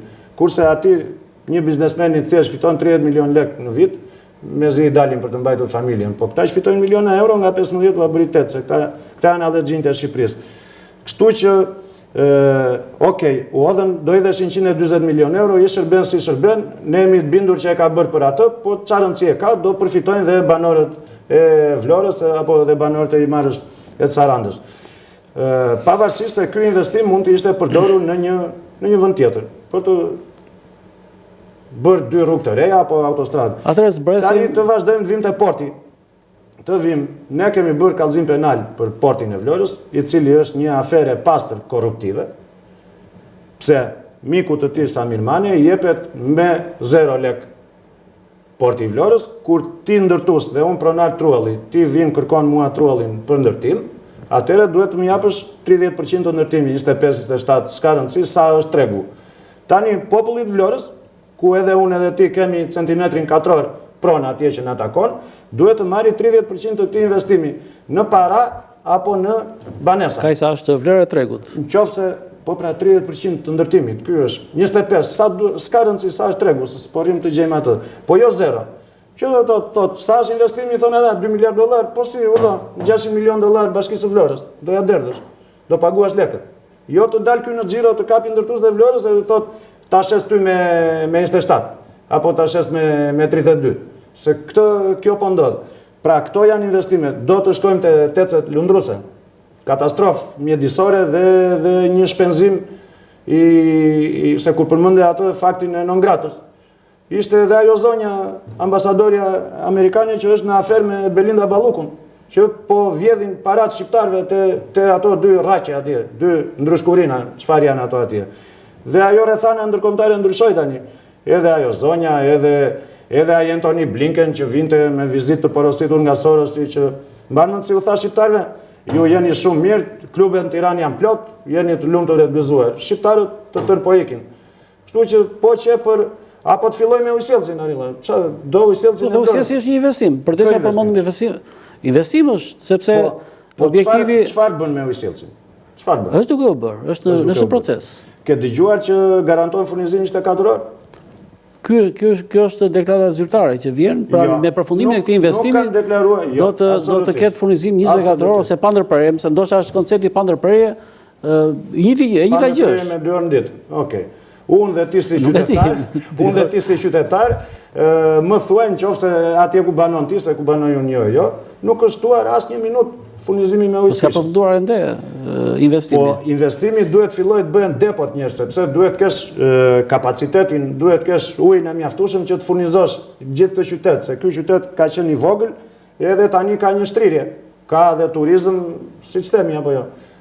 Kështu që ajo fillon fillon nga krijimi i depove. Ata janë 2 depot e Enverit akoma që nuk kanë kapacitetin për ta furnizuar. Do të është një fazë tjetër. Për ta furnizuar këtë qytet. Unë nuk e di, po çfarë bën këta tani? Ne ishim në fushat para 2 vjetësh. E mbani mend, ujësjellsi ishte i shkëlqyer. Punët vendin mirë, Vlora kishte ujë. Mbaruan zgjedhjet, vendimi i parë i Këshillit Bashkiak ishte dhënia e aksioneve të ujësjellsit Belinda Ballukut, Ministrisë Energjisë. Jo ta personalizojmë, por i vetmi vendim që Ramës Leli nuk ja kishte miratuar, e bëri ky i riu që erdhi. Dhe argumenti ishte që qytetarët s'kan ujë, ujësjellsi është i zhytur në borxhe. A ishte ky? Ja dhan Akumit, u krijua shoqëria, pra populli i Vlorës që kishte 100% aksioneve të ujësjellsit, sot ka 43 e ca, sepse është dhe Selenica dhe Imara. Tani vinë sot në Këshill Bashkiak, ata thonë, shkarkimin e ujrave do ja kthejmë përsëri ujësjellsit. Po ajo është edhe furnizimi dhe shkarkimi i ujrave se u mbytëm në 4 tetor. Do të është cikli i mbyllur. Po patjetër, duhet ta menaxhojë e njëjta kompani. Po jo, atje ku është për të argëtuar lek, do ta mbajnë ata, ministria. Këtu ku është për të shpenzuar e për të mbytur qytetarët dhe bizneset e Vlorës, këtë ta marr Bashkia e Vlorës që s'di ku ka kokën, edhe është në një organizim të organizuar që nuk e di çfarë bëhet. Ishe kandidat në zgjedhjet e 2023 për Bashkinë e Vlorës, ishte rivali i drejt për drejt, pra i zotit Dreda në këto zgjedhje. Bëre atë fushat që bëre, por gjithsesi nuk arriti të fitoje. Atëre, unë e kam thënë që ndoshta jam personi më i papërshtatshëm për të folur për këtë gjë, por tani pas 2 vitesh bëhet një bilanc. Të thash ujësjellsin. Shkojnë i japin në menaxhim Bashkisë së Vlorës me VKM, qendrën e trajtimit të studentëve. Dhe populli i Vlorës financon 220 milion lekë humbje të saj. Shkojnë i japin markatën e peshkut. Asnjë peshkatar nuk çon asnjë gram peshk atje. Ja japin 220 milion lekë humbje, subvencionon Bashkia e Vlorës. Vim të ujësjellsi i famshëm. 2 milion euro borxhe nga ajo që na mbledh ne tarifën e ndriçim pastrim gjelbërimit dhe taksën e pasurisë ne privatëve për shtëpitë tona. Ka pa ja dhënë. Besoj jeni njohur me disbursimet, me pagesat e investimeve dhe unë s'do doja ta thosha kur këtë gjë, po ne jemi bashkia me rekordin negativ në investime, në vlerë absolute, dhe në vlerë relative 17.8%, në përqindje relative, pra, ku më e ulta në absolut, unë do alë në redaksi këto pastaj, më e ulta në absolut në gjithë Shqipërinë. Ne jemi mbrapa bashkive si Berati, Dibra, që janë shumë më të vogla se ne dhe nuk kanë kur potencialin ekonomik që ka Vlora. 2,5 milion euro investim në gjithë këtë Vlorë, që nga Qafi Llogoras edhe deri në Urtmi Folit, dhe kur themi investim, këto nuk janë investime të themi sade në infrastrukturë, sepse aty ka dhe artim projektesh, ka në blerje pajisje, pra praktikisht bashkia është inexistente, Bashkia e Vlorës, dhe është e krahasueshme me bashki shumë më të vogla se ajo që është Dibra apo Berati e Kudion. Atëre ky është rezultat se edhe ai Mulla Omari Edi Rama që e solli, e ka fajnë dhe ai që e solli dhe ky që s'di, se ta s'kan menaxhuar kur një lokal me 2 kamarierë, 2 banakierë, po i sollën këtu dhe kjo është fatkeqësi dhe unë e ti s'do donim kur të ishim në këtë situatë kur janë shpenzuar 2,5 milion euro në gjithë të Vlorë. Dhe të thash, nuk janë investime që janë të prekshme në infrastrukturë. Kështu që kjo është, nuk e di, është pa konceptueshme, dhe është frut i një çmendurie që u bë me reformën territoriale në vitin 2015 dhe ne kemi premtuar absolutisht në programin ton që krye reforma do të jetë ndarja territoriale në mënyrë absolute, sepse bashkitë e mëdha u bën streha të punësimit militantëve socialist, pra kostot u rritën, shërbimet na thoshin sot, po një autobus urban pagojmë nga Risilia për të vajtë në Vlorë 1.000 lekë. Po s'ka mundësi, ti 10 vjet të Bashkinë Vlorë, se premtoja dhe unë autobusin urban para 2 vjetës, shkonin këta nga mbrapa, do e bëjmë ne urbanin. Po ta bëjmë, ku janë? Po si ka mundësi? Atëre kujtoj faktin. Pra, kjo është pa aftërsi dhe pa përgjegjësi, por është frut i reformës territoriale djallëzore që bëri Edi Rama në vitin 2015, sepse ajo u bë gjasme për të ulur shpenzimet, por shpenzimet janë rritur, investimet dhe shërbimet janë ulur, dhe ajo i shërbeu vetëm për qëllime elektorale Partisë Socialiste.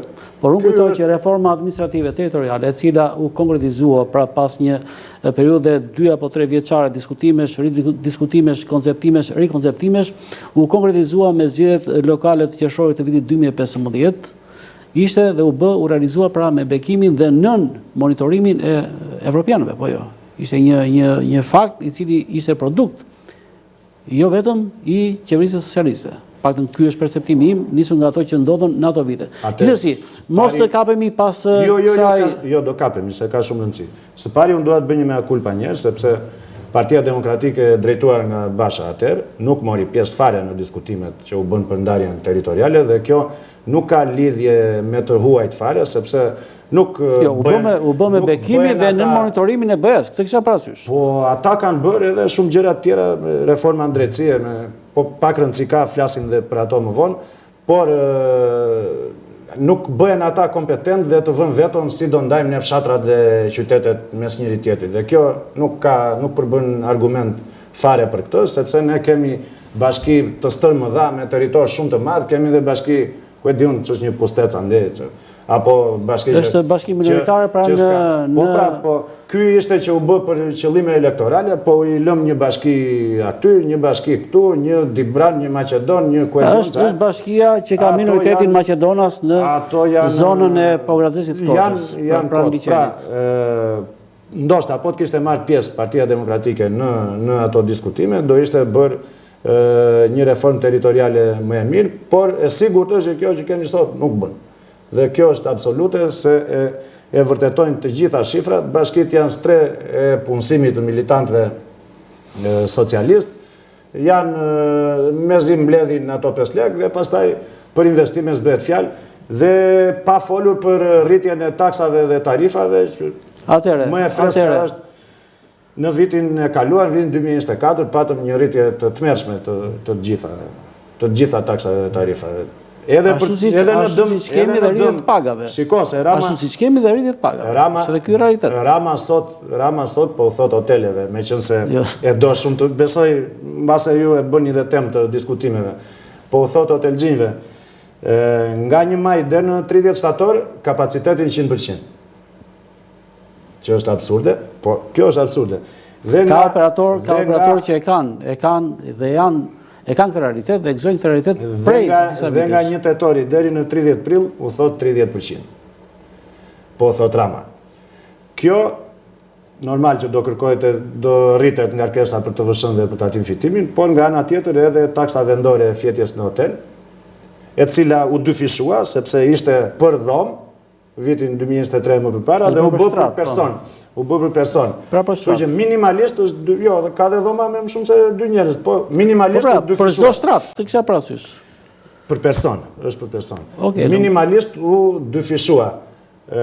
Pa folur pastaj për rritjen e taksës së ndikimit në infrastrukturë, e cila në mënyrë absolute sjell e çuan deri në nivelin 8%. Ajo do sjelli rritje të kostove të ndërtimit, dhe kjo është e padiskutueshme, do sjelli dhe rritje të qirave dhe rritje të çmimeve të shitjes. Tani, mirë është turizmi, por një vend duhet jetë i jetueshëm edhe për banorët e vet, se jo më kot në qytete me atraksion shumë të madh turistik, siç është Firenca, Barcelona, Venecia, ku e diun të tjera, banorët me të drejtë ngrihen sepse nuk përballojnë dot çmimet e qirave, çmimet e shtëpive dhe çmimet e ushqimeve. Në Barcelonë nisi pra pati ngjarje të kësaj natyre, në fillimisht pastaj u zgjerua në qytete të tjera. Ky që digje Xhani për turizmin, me euron e shkatruar, me euron me vlerë 97 lek, ai turisti që në 100 euro i vlenin 120 lek, sot i vlen 97.000 lek. Ka kaluar mbi 99. Përveç që çmimet rriten vetvetiu, ato lek i vlen më shumë se 20% më pak i vlen ato lek. Atëre deri në këtë moment të bashkëbledhimit ton, një nga gjërat që unë evidentova ishte fakti që do ndryshojmë gjërat kur të vinë pushtet. Në fakt do të vinë pushtet, dhe që të vinin pushtet do fitoni zgjedhjet e 11 majit si parti politike, si koalicion, më saktë, sepse përmendej koalicion me 24 parti që kanë ngjeluar aktualisht. Unë jam i bindur që ne do i fitojmë këto zgjedhje, sepse para njëherë ka dhe një kështu është dialektike. Asnjë gjë nuk zgjat, nuk ka një krah që të dominojë, asnjë gjë nuk zgjat pafundësisht. E dyta, me qeverinë më të korruptuare, më kriminale që se harruam ne. Jo harruam, po temat janë të ndryshme dhe ky ka zëvendës kryeministri në Arati. Ka një tuf me ministra në Burg, ka një tuf me kryetar bashkish në Burg. Pra, nuk e di çfarë dhe ky ka akt akuzën, ajo është një akt akuzë e rëndë, nuk ka nevojë fare as për propagandë as për gjë, thjesht boshatisja e vendit është akt akuza kriminale më e madhe për Edi Ramën dhe ai këtë do ta paguajë në 11 maj. Por përveç denoncimit të qeverisë më të korruptuar e më kriminale që Shqipëria ka pasur ndonjëherë, ne kemi zgjedhur dhe ekipin më të mirë të kandidatëve për deputet, jo vetëm në Vlorë, por në të gjitha qarqet dhe në mënyrë absolute e koordinuar kjo me programin që Partia Demokratike po ofron shqiptarëve, i cili është mjaft i thjesht, i kuptueshëm dhe është absolutisht i realizueshëm. Shqipëria i ka parat për të bërë pensionin minimal 200 euro, Shqipëria i ka parat sepse të thash, nëse vidhen 50 milion euro atje, 600 milion dollar këtu, ajo rruga Thuman Kashar çfarë është që ndërtohet për 200 milion euro dhe do paguajnë shqiptarët 1 miliard e 200 milion. Këto janë fonde, janë para, të cilat do i shërbenin shumë mirë edhe pensionistëve, edhe bujqësisë, edhe shtresave në nevojë, edhe të rinjve për të nxitur startupeve për të zhvilluar biznesin. Ne do fitojmë në mënyrë spektakolare te vota e shqiptarëve jashtë Shqipërisë, sepse oferta e Partisë Demokratike ti marrim me radhë, për 5 vjet pa taksa është. Përmendë listën e kandidatëve të Partisë Demokratike për qarkun e Vlorës, apo jo? Kur e përmendëm sipër. Pra, po e lexoj për të qenë korrekt me teleshikuesit. Në listën e mbyllur në pjesën e sigurt është i pari Bujar Leskaj, Vangjel Dule, që vjen nga partitë e koalicionit, nga aleatët, dhe konkretisht nga Partia Bashkimi për Drejtat e Njerëzit është Ina Zhuba, e cila është deputete aktuale për zonën e Sarandës, është Atirt Hoxha, që ishte pararsi juaj, pararsi yt, pra kryetari i degës Partisë Demokratike të Vlorës, dhe pastaj lista e hapur vjen me zonjën Nada Daullia, Edmond Fetau, Petro Gjikuria, Alta Haluci, Monika Hasani, Artan Liçaj, Romario Meminaj, Ridvan Mersinaj, Skënder Muco, Selaudin Neloj, Matilda Qurku dhe Mario Runa. Dhe mendon që kjo është lista më e mirë dhe është listë më e mirë se sa ajo e Partisë Socialiste? Absolutisht. Pse? Absolutisht. E para njëherë, në listën e Partisë Demokratike në masën 70-80% janë respektuar primaret. Duke bërë ndonjë rregullim të vogël me aleatët, e cila është normalisht e pashmangshme. Duket se Vlora ka një lloj përjashtimi në këtë, sepse në qarqe tjera të Shqipërisë pati kontestime. Pra për faktin që ata që ishin shpallur kishin marrë më tepër vota në primare, nuk u përfshin listat në pjesën sigurisë. Shko, ajo është e pamundur. Tani unë nuk do rrit komentoj qarqet e tjera, por Okej, ndalemi te Vlora, ka dhe do ketë gjithmonë. Te ne janë çik më hapur se të djathtët kështu janë, kurse ata janë parti staliniste, janë në rresht. Çau thot partia, ti do jesh të mbyllur vabene, ti do jesh të hapur vabene, ti s'do jesh fare i këqërov. Pra, ne kemi përballë një parti staliniste dhe më mirë që te ne është kështu, sepse njerëzit janë të hapur, e thonë ligjshëm ato që mendojnë dhe kjo është shprehje e demokracisë në një parti politike. Si që u thash, pra përveç respektimit të rezultatit të primareve... Pse është lista më e mirë? Pse janë këta kandidatë më të mirë se sa ratë partive tjera? Janë 11 subjekte zgjedhore, se cili subjekt me një numër minimal 12 deputetësh për të mos përmendur pasaj pjesën e partive me më shumë. Pjesa e primareve ka peshën e saj, aleatët kanë pjesën e tyre apo peshën e tyre, dhe të tjerët janë bërë ato rregullime ku ne kemi një përfaqësim territorial shumë të mirë, dhe kjo është një gjë shumë e mirë në ndryshim nga kundërshtarët tanë. Ne kemi kandidatë që mbulojnë të gjitha zonat. Cilët janë? Që nga zona e Novoselës, zoti Romario Meminaj banon në Novosel, zoti Selaudin Neloj banon në Orikum, në Dukat, zoti Ridvan Mersinaj, i cili është kryetari i Partisë Balli Kombëtar, pra tham aleatët. Vjen nga aleatët, po. Po themi për zonën e komunës qendër, pastaj në qytet kandidatët janë të shumë dhe të ndarë në rajone, po kjo pak rëndësi ka për qytetarin në cilin rajon janë deputetët e tjerë, dhe natyrisht edhe për zonën e Imarës, është zoti Gjikuria, për zonën e Sarandës janë 2 kandidatë shumë të mirë, zonja Qurku edhe zoti Skënder Muço, i cili është i komunitetit Çam. Madje ne nga komuniteti Çam kemi edhe 2 kandidatë në Vlorë, që janë zoti Edmond Fetau, mësuesi i nderuar. E kisha jam e kaluar pra në zonja Monika Asani, shefe e departamentit, një zonjë nderuar edhe profesore e nderuar. Atëherë nuk është një realitet disfavorizues pra që kemi 3 përfaqësues nga komuniteti Çam. Persekutuar, urdhë? Nuk është disfavorizues ky fakt pra që kemi 3 përfaqësues nga ky komunitet, apo janë bërë llogari që votat janë mjaftueshëm? Në raport vote, në sensin e maksimizimit të votës. Ideja është në sensin e, sepse secili ka atë basenin e vet që mbledh vota, kështu që unë mendoj që është një numër i mjaftueshëm. Mund të kishim edhe 4, mund të kishim edhe 2, nuk përbën ndonjë, por rëndësi ka që ne përfaqësojmë edhe komunitetin Çam, edhe të përsekutuarit politik, kemi edhe përfaqësimin territorial, kemi profesionistë të mirë, kemi pedagogë, siç tham, kemi drejtuesa karriere në politik, pra kemi nga të gjitha kompozimet, kemi nga të gjitha mundësit, kemi nga të gjitha shtresat në listën tonë, dhe nuk është as pak rezultat i një klientelizmi, janë të gjithë personazhe të njohur në Partinë Demokratike dhe për Partinë Demokratike, apo në orbitën e partive të djathta, kështu që deri në qendër kemi zotin Artan Liçaj, që është i Partisë Agrare Ambientaliste, partia e zotit Agron Duka, kështu që ne përfaqësojmë një gamë shumë të gjerë shtresash, territoresh, edhe idesh, edhe... Mos gaboj, pra keni përfshirë 4 kandidat, 4 nga partitë aleate, po.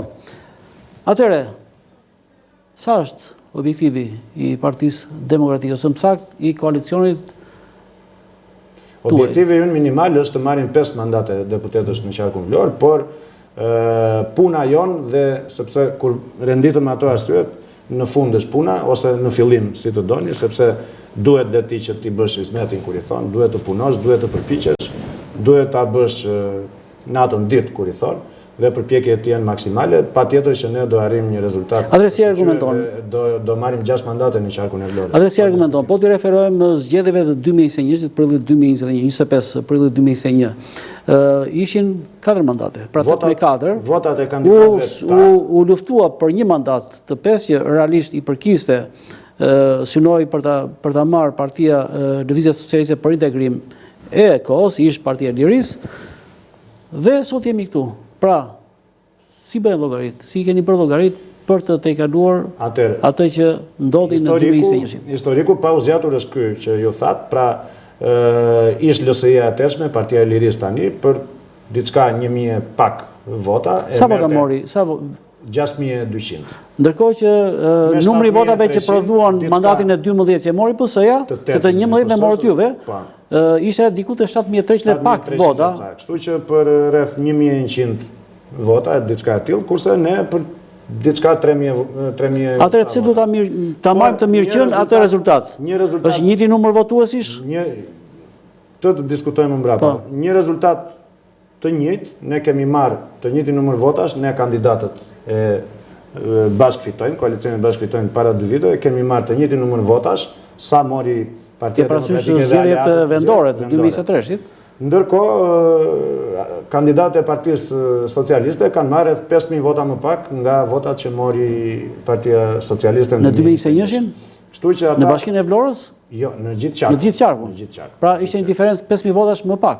Jo, PS-ja ra kandidatët e PS-s në 2023 ranë 5000 vota në krahasim me PS-n e 2021. Kurse ne si kandidat qëndruam në vend. Ishte njëjti numër votash. Tani ndërkohë ju sinoni të arrisni numrin e mënyrë absolute objektivi 5 mandateve është super i arritshëm, sepse me degradimin e kësaj qeverie, me varfërimin e mëtejshëm, me ndërgjegjësimin më të madh. Por të njëjtat gjëra u thanë edhe në 2021.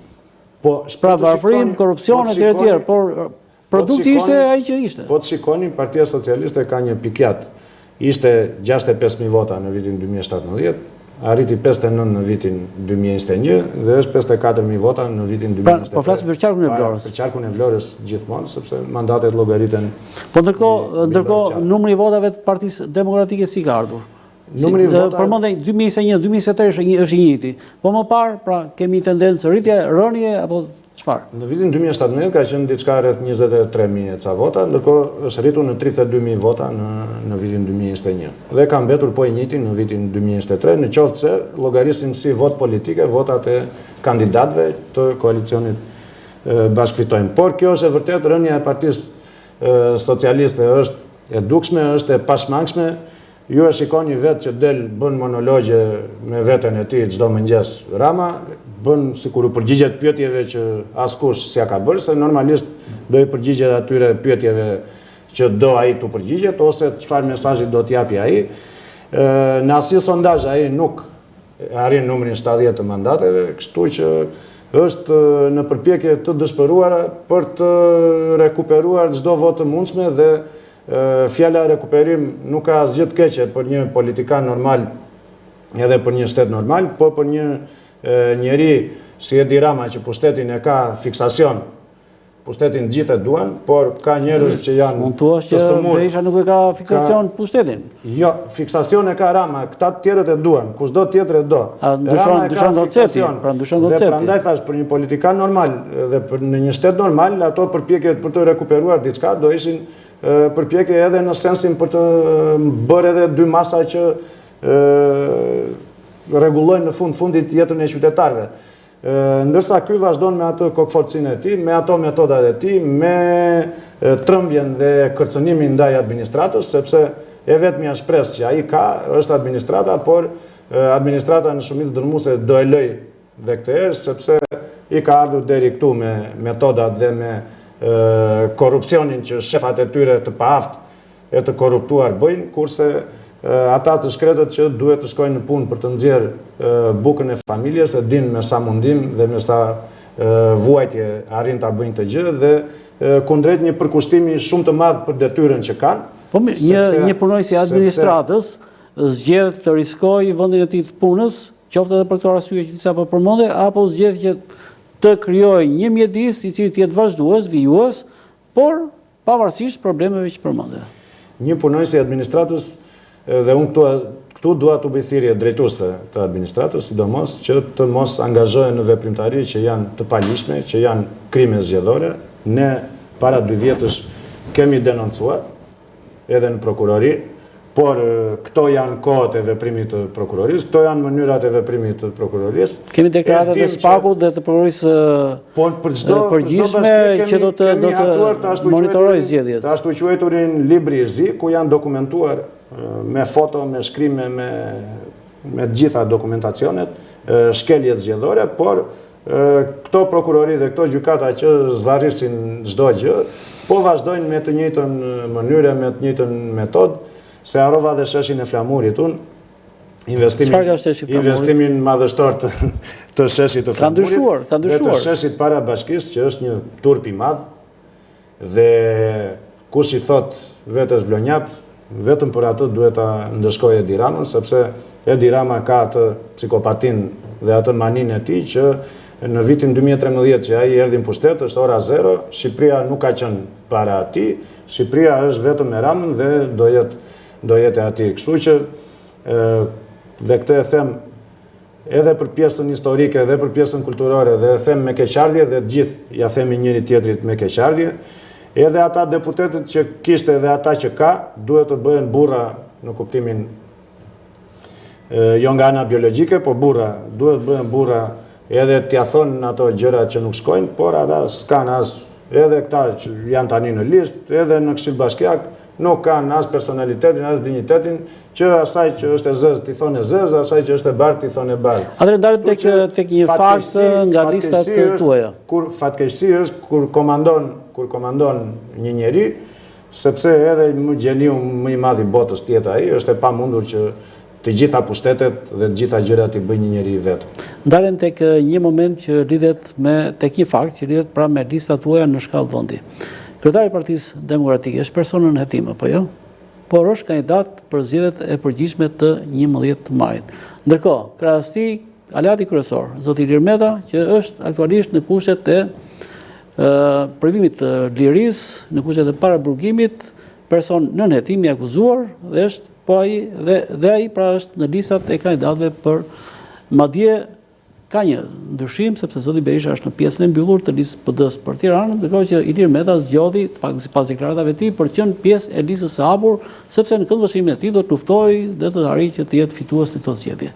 A nuk përbën ky një lloj ngërçi ligjor ose moral në raport me elektoratin?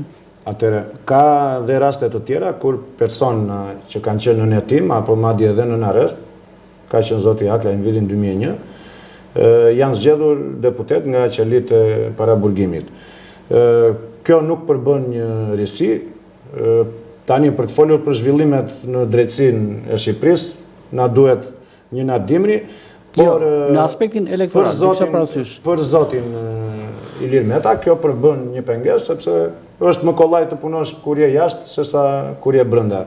Dhe ishte normale që ai do të caktojë në listën e mbyllur të Tiranës, ku janë caktuar përveç kryetarit Partisë Demokratike zoti Berisha edhe drejtuesit më të lartë të Partisë Demokratike, por ishte zgjedhja e tij që të ishte në listën e hapur, sepse ai mendon që përkundrazi burgosja dhe ajo burgosja në atë mënyrë, ai arrestim në atë mënyrë që ju bë Ilir Metës, do i japin pikë edhe do i japin më shumë vota në llogaritë e tij.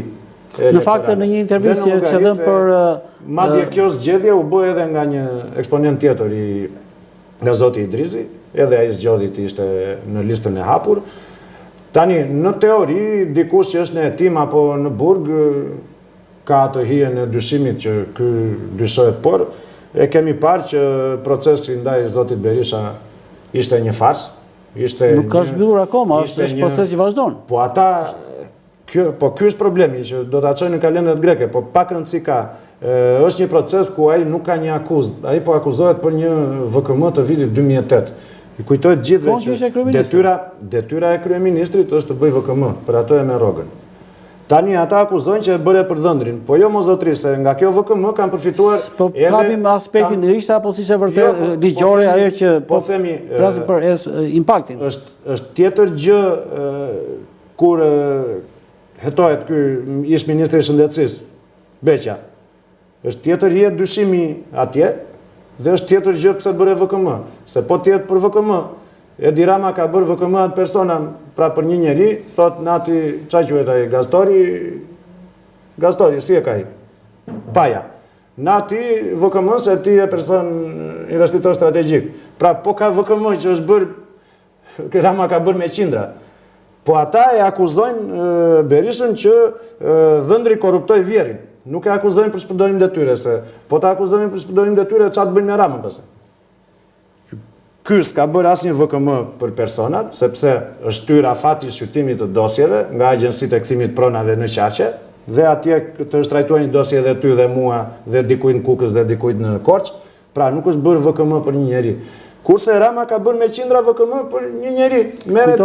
Kujtoj që një ditë më parë pra janë rikthyer ekspertët amerikanë përmes Opdat pranë Spakut, një fakt që përgjithësoj aludime, perceptime të mëparshme për gjëra largim të aleatëve amerikanë etj. Pra ky është një fakt i cili me sa duket do të ketë një nxitje tjetër në punën e Spakut.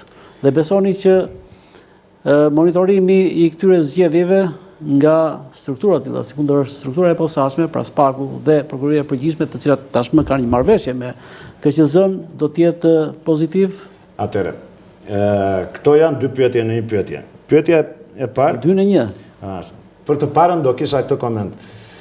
Të majtët dhe propaganda e majtë, të hidhëruar dhe të elmuar nga fitoria e presidentit Donald Trump, dhe në momentin që ai ngarkon sekretarin e shtetit të bëj një pezullim të përkohshëm të fondeve, që USAID dhe organizatat e tjera të Shtetet Bashkuara financonin jashtë Amerikës, donin ta shisnin këtë që shiko, Amerika e Trumpit nuk e do drejtësinë, jo kjo po ajo. Pra, ai ishte një pezullim biles më pak se 90 ditë ndoshta dhe janë riçelur fondet dhe unë nuk di të them me saktësi çfarë pune bëjnë specialistët amerikanë atje dhe s'kam ndërmend të merrem me atë, po ajo propaganda që Trumpi është me rusët, Trumpi s'do drejtësinë, këto janë tjera gjëra, po flasim për pjesën elektorale. Se filluan këta dhe kur erdhi Kris Lasivita, këta të majtët në Shqipëri dhe në Vlorë, ai ku do gjej parat PD-ja të paguaj atë,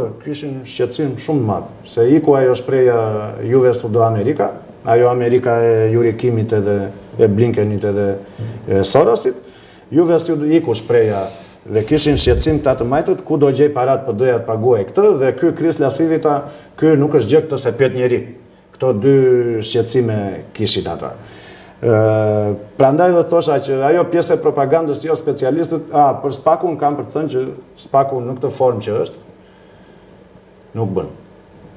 Ideja është kjo, si kudo ka njerëz të aftë dhe të ndershëm, si në çdo institucion, ka dhe njerëz të paaftë edhe të pandershëm. Çdo shtet ka një prokurori speciale. Jo gjitha shtetet, por të gjitha shtetet kanë një prokurori speciale që heton krimin në nivelet e larta. Ne më pare quanim prokuroria e krimeve të rënda, ata ne quajmë SPAK. Ka ndryshuar vetëm emrin, kanë ca rroga më të larta ata, dhe kjo është, por që dosjet të caktuara, sidomos ato që kanë të bëjnë me krimin elektoral, ata o kanë përcjell prokurorive të rretheve, o i kanë nxjerrë të pafajshëm autorët e këtyre veprave penale, dhe në ndërkohë trajtimi i pabarabartë që është bërë liderëve, se mos të harrojmë, 3 liderët kryesorë të opozitës janë njëri në arrest me burg, njëri ishte me arrest shpijesh me detyrim paraqitje dhe tjetri është një proces që i kanë ringritur nga e para. Kështu që është një organizatë thellësisht politike, e cila zbaton urdhrat e Edi Ramës, por ka dhe persona, madje as vetë Ramën nuk e mbajnë dot më, sepse zullumi ka vajtur deri në maj edhe nuk e mbajnë dot më dhe nuk është se është në një merit se mburret ky e bëra unë SPAK-un. Pastaj të nesër më thot ty të vura unë, të hoqa unë, po dua unë të heq, të kam dhënë fonde, pra unë kam ato vretje dhe objeksionet e mia për SPAK-un dhe mendoj që në formën që është i organizuar nuk është i përshtatshëm. E ka artikuluar në fakt qendrimi zyrtar zoti Berisha për këtë instrument të drejtësisë shqiptare, pra për strukturën e posaçme antikorrupsion, pra që është SPAK-u. Gjithsesi, ishte kënaqësi që ishim në këtë bisedë, do doja që ta zgjasim tepër, por për të qenë edhe korrekt me televizionistësin që të mbetemi brenda limiteve të optimalitetit në aspektin e vëmendjes, mendoj ta ndërpresim këtu me dëshirën për të patur sërish në emisionet në vijim, sepse fushata elektorale pavarësisht se duket se është e shkurtër, por realisht është e gjatë sepse është shumë intensive. Do të jetë më intensive akoma në javët në vazhdim, kështu që do të kem kënaqësinë të kem sërish ndoshta edhe në një panel më të zgjeruar ku të kapim tema specifike që lidhen me gjërat, me elementet që do të shfaqen gjatë ecurisë së fushatës. Faleminderit. Faleminderit dhe juve, natën e mirë. Nderuar miq, isha me zotin Yusni Shara, kryetari i degës Partisë Demokratike të Vlorës, me cilin pra diskutuam për objektivat e kësaj force politike për zgjedhjet e përgjithshme të 11 maj, ndërkohë që kujtoj edhe një herë që në pjesën e parë të këtij emisioni isha me zonjën Elisa Lushi, kandidate e Partisë Socialiste për zgjedhjet e përgjithshme të 11 majit në qarkun e Vlorës. Natën e mirë, shihemi nesër në mbrëmje.